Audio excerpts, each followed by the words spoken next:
comes up with policies in relation to crime, and that is political activity. It is done by politicians. It's done by politicians functioning in political bodies. They have a responsibility, they have a mandate to deal with the issue of crime, and that makes crime a political issue. The response must come from government. So that I want to dispel this notion that crime, whatever they mean by it, that it is not a political issue. Government is obligated to respond, and it is obligated to respond politically, as I said, through the parliament, through the passing of laws, through the cabinet, the implementation, the formation of policy. Now, you would have heard people saying that you cannot blame a government for crime. I don't think anybody is blaming government for every incident of criminal activity, criminal wrongdoing, violence, murder. Nobody's blaming the government.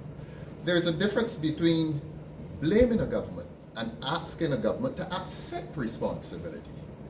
And that is the fundamental difference that one needs to appreciate. I find that the statement that crime is not a political issue is an apology for government.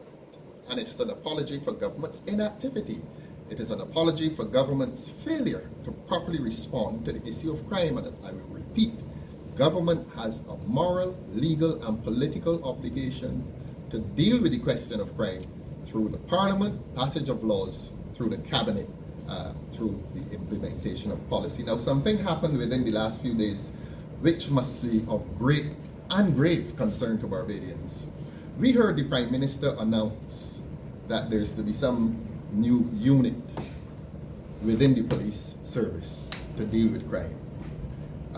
The Prime Minister has gone beyond her legal bounds. That is a matter for the Commission of Police to deal with.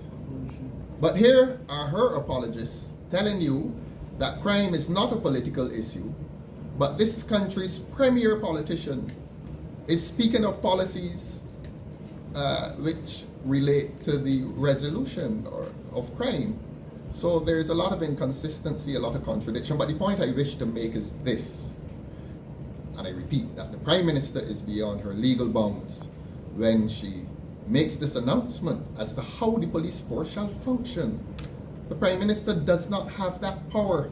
Under the Police Act, Section 8 of the Police Act, the Commission of Police is responsible for the superintendence and the administration of the police force. And he is not answerable to a Prime Minister. He is answerable to the President, the head of the state. The Commission of Police is answerable to the head of state in his management, even in terms of the spending of monies of the police service. He is not answerable to the Prime Minister. The Prime Minister has no place. As I said, she is beyond legal bounds when she makes announcements in relation to how the police force will be administered. If there's anyone politicizing the matter of crime and the matter of policing, it is the Prime Minister, because the Prime Minister has no legal authority to do what she did last week in making that announcement. And so I go back to the issue of blame and acceptance of responsibility.